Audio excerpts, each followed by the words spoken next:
Welcome back, and now for the news in detail. We start a news bulletin from Spain with a daily toll for the second day in a row with 809 new deaths, bringing the total number to over 11,700. The death toll from the new coronavirus in Europe has surged to 40,000, while in the US, the fatalities are more than 7,000. Iran has confirmed another 158 deaths, taking the toll to over 3,400, with more than 55,000 total infections. The number of fatalities worldwide is over 59,000, with over 1 million infection cases. This report has the details.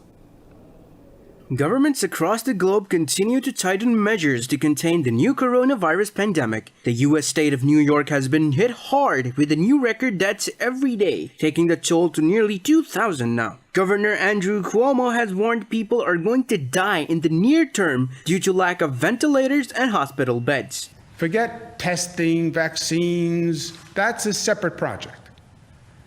That's not where people are going to die in the near term. People are going to die in the near term because they walk into a hospital and there's no bed with a ventilator, because there's either no bed or no staff or no PPE or no ventilator. That is what is going to happen. As nursing and care homes across Europe battle to stop the spread of COVID-19 among the elderly, an alarming number of cases has emerged in France and Spain. Taking over Italy, Spain is now the second in the number of infection, next only to the US, which has some 7 times larger population. In Sweden, with a spike in coronavirus infections, hospitals are gearing up to receive an influx of patients needing intensive care. The Stockholm area has been hit the hardest by COVID-19. So actually, from what I understand, that ICU availability in the rest of the country is quite okay for the moment. We expect that it will actually be worse within a couple of weeks' time.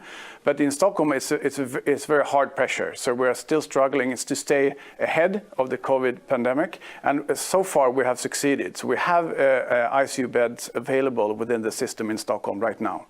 Meanwhile, Russia has sent the 8th plane of medical assistance to Serbia to help the Balkan nation fight the outbreak. Meanwhile, the World Bank says the coronavirus pandemic is expected to cause a major global recession. In a social media post, President David Malpass said the slump will likely hit the poorest and the most vulnerable countries the hardest. Malpass said World Bank is ready to launch an initiative to support poorer countries. Meanwhile, the International Monetary Fund has warned the recession will be way worse than the global financial crisis a decade ago. IMF Managing Director Kristalina Georgieva said the pandemic crisis is unprecedented as the outbreak has brought the world economy to a standstill. Georgieva said such pandemic situation has never been witnessed in the IMF's history. She said IMF's priority is to rapidly step up financing for the developing countries. Please prioritize health expenditures, use money to pay doctors and nurses, make sure hospitals function, that there are makeshift clinics where necessary, and protect your economy, the most vulnerable people, firms. Pakistan's Prime Minister Imran Khan says the government is working hard to avert a complete lockdown in the country. The government has already extended nationwide lockdown till April 14 to counter the spread of the coronavirus. In a tweet, Khan said the government has to maintain a balance between necessary lockdown and ensuring people don't die of hunger. The Prime Minister said the agriculture sector has already been working, and now the government has opened construction sector so that economy doesn't collapse. With 161 new cases, the number of COVID-19 infections in Pakistan has crossed 2,700. Health Ministry has reported 4 deaths in the last 24 hours, bringing the total to 41. The ministry said the country has 62% foreign infections, while 38% are local transmissions. It said so far 130 people have recovered from the illness. The 21-day nationwide lockdown in India has hit the poor hard in the shape of massive migration and shortage of food. On March 24, Prime Minister Narendra Modi imposed a sudden curfew, causing panic across the country. The workers say many of them voted for Modi, but his move shows he only cares for the elite class. Laborers say they had to walk thousands of miles to reach home, and now there is no food for them and their families. Meanwhile, the food prices across the country have started rising as interstate borders are closed under curfew.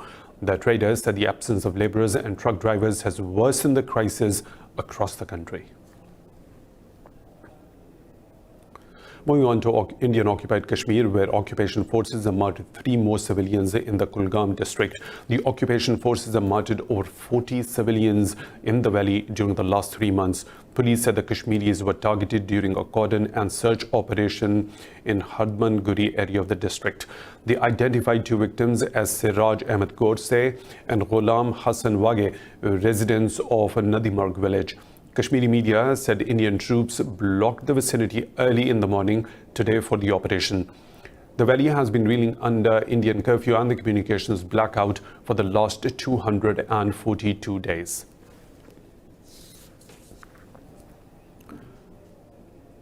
Meanwhile, the Organization of Islamic Cooperation has strongly criticized India's new law to change the demography of occupied Kashmir.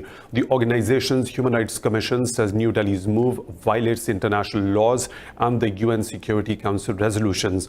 The body said New Delhi's Jammu and Kashmir Reorganization Order 2020 is an effort to alter the geographic status of the valley. It said India must end human rights abuses in the valley, repeal draconian laws, and let Kashmiris exercise their right to self-determination. Meanwhile, New Delhi has extended internet restrictions in the valley to April 15, despite severe health crisis amid coronavirus. The Kashmiri doctors and medics have repeatedly asked India to lift restrictions to tackle the spread of the disease. Afghanistan's President Ashraf Ghani has proposed that his political rival Abdullah Abdullah can lead intra-Afghan talks. Differences between the 2 leaders have created a political impasse in Kabul, which is affecting the peace process with the Taliban. In a public address, Ghani said High Peace Council should be established and Abdullah should head the council. Ghani said Abdullah will be given the protocol of a vice president and his security, budget and decision-making can be discussed. The president said he has suggested Abdullah can include his aides in the new federal cabinet. Meanwhile, President Ghani has nominated former National Security Advisor Hanif Atmar as foreign minister.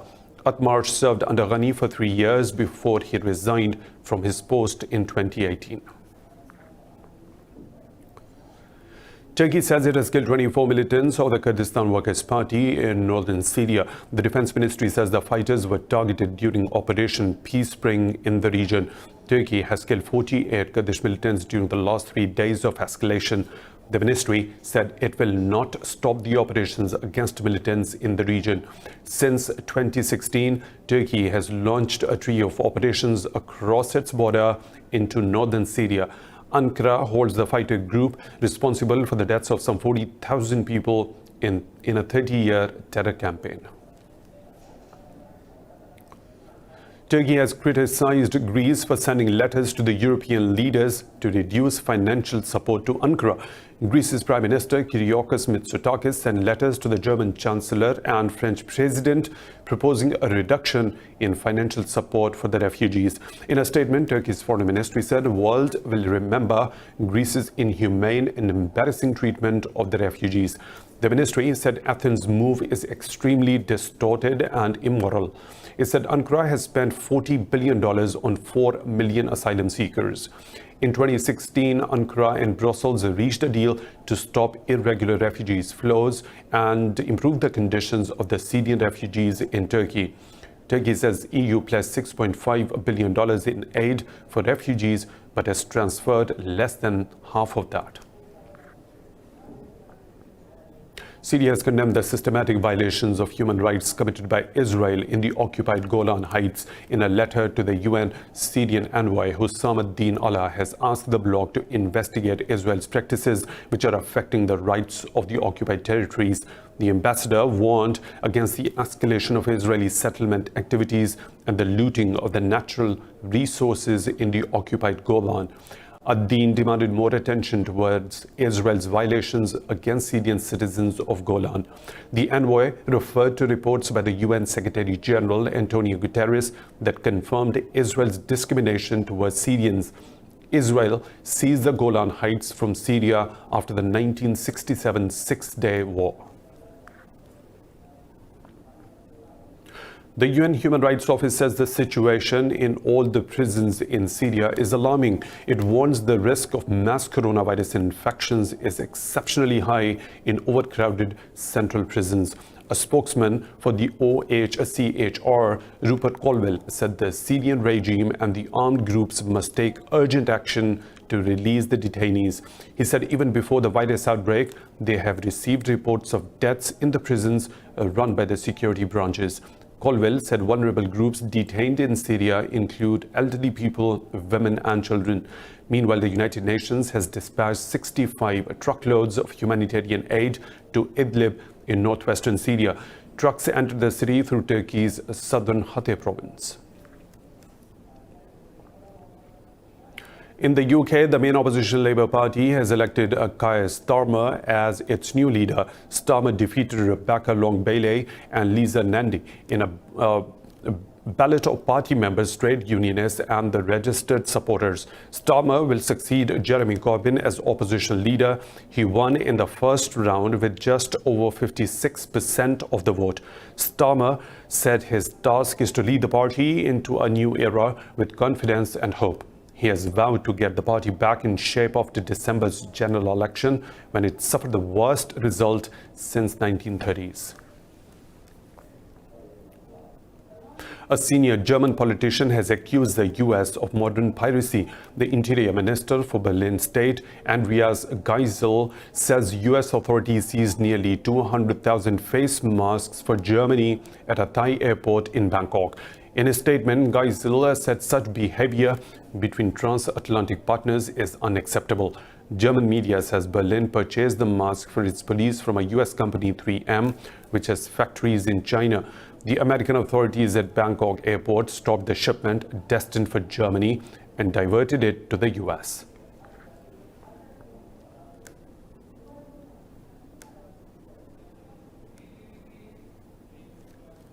More stories to follow right after a short break. Stay tuned.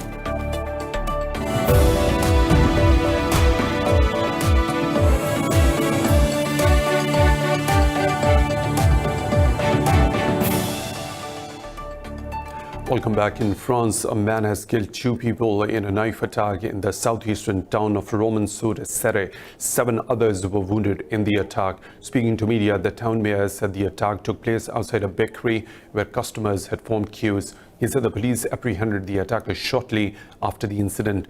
Officials said the attacker is a Sudanese national, but the motive behind the attack is not known yet. They said one of the wounded is in critical condition. Venezuela's President Nicolas Maduro says his country is prepared for what he called the fight for peace. Maduro's remarks come after the US decided to increase its military assets in the Caribbean in an anti-drug crackdown. Speaking on the national television, Maduro said armed forces are mobilizing artillery to be ready for combat if necessary. He addressed Colombia's President Ivan Duque, saying he was ready to collaborate with Bogota for the betterment of both nations. Maduro said groups backed by the US and Colombia could take advantage of the pandemic crisis to attempt a coup or conduct terrorist activities.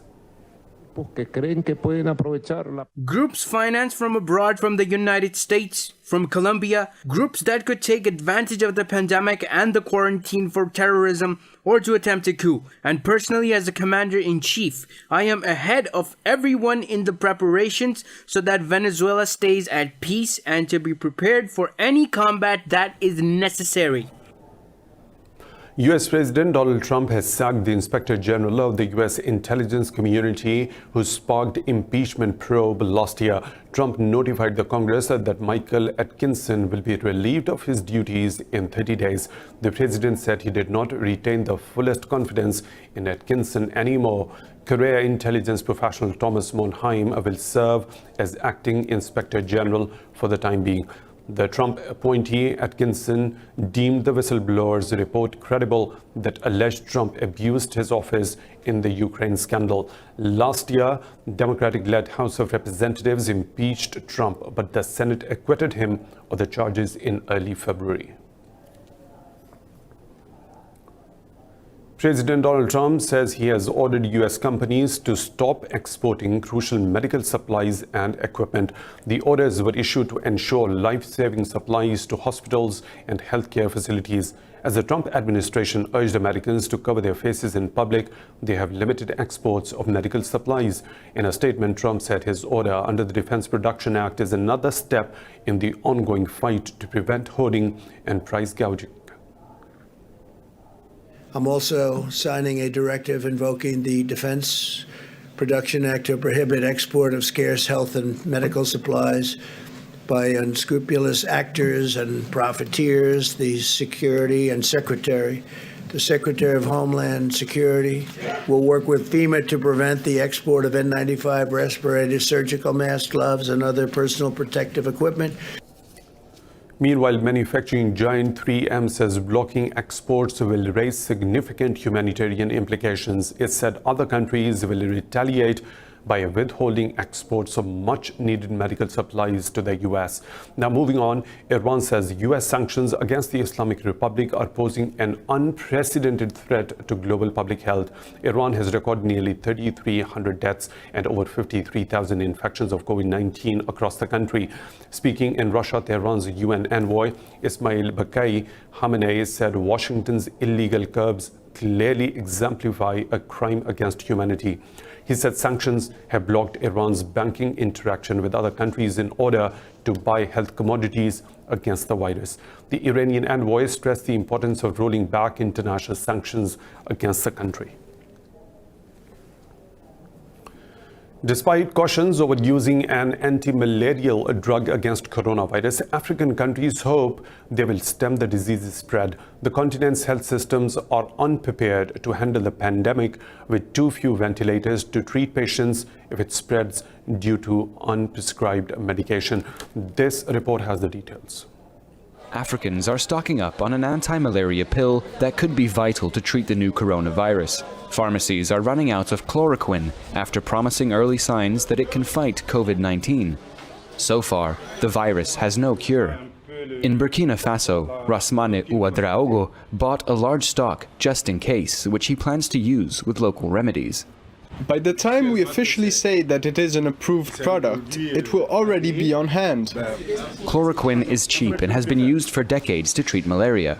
Now, as global COVID-19 cases pass 1 million, small studies in France and China suggest it may reduce the virus.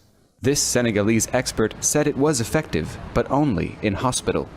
We have found that the patients under treatment, especially under specific treatments such as hydroxychloroquine, heal faster. But as I have had to say, when it comes to science, observation alone is not enough, and extensive research is needed before a theory can be validated. As the number of cases climb, African countries scramble to get ventilators ready. Ethiopia is trying to source more machines and has been training doctors to use them.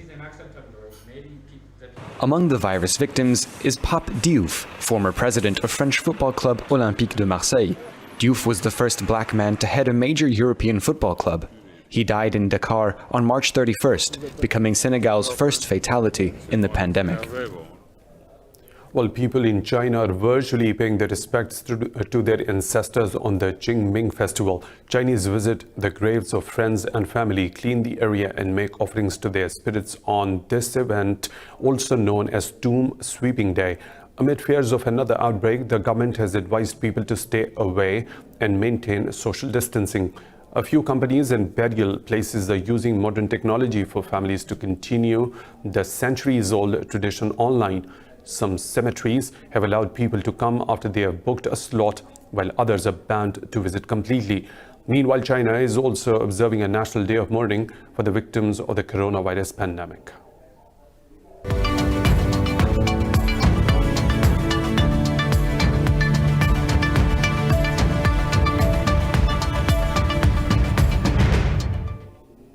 Saudi Arabia has rejected Russia's claim that the kingdom abandoned the OPEC Plus deal, leading to a collapse in the world oil prices. Saudi Foreign Minister Faisal bin Farhan said Moscow is the one that withdrew from the deal. Farhan said Russian President Vladimir Putin's statement about the kingdom's withdrawal is not correct. He said Riyadh's stance on shale oil production is known and it is an important part of energy sources. Meanwhile, the Saudi energy minister said Russia had declared that all the participating countries are absolved of their commitments from 1st of April. Air France and the Netherlands flag carrier KLM are holding talks with banks to receive billions of euros in loans. The talks are being held as the airlines brace for a sustained coronavirus shutdown. Air France may get as much as 4 billion euros, while the KLM is receiving nearly 2 billion euros. The group's spokesperson said they are in constant discussions with both the governments. The two governments own 14% stakes each of Air France and KLM. Both the airlines slashed flights by over 90% and reined in costs with the help of the government-funded furloughs. Meanwhile, Airbus is studying a sharp cut in output of its top-selling A320 plane series amid an industry-wide slowdown.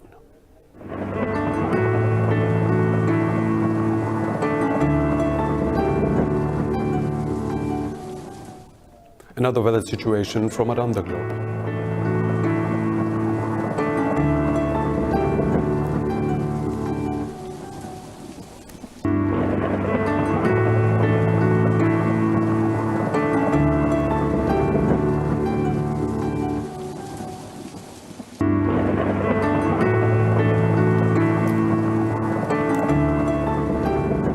And that's all for now with the latest updates. You can follow us on social media at Indus News.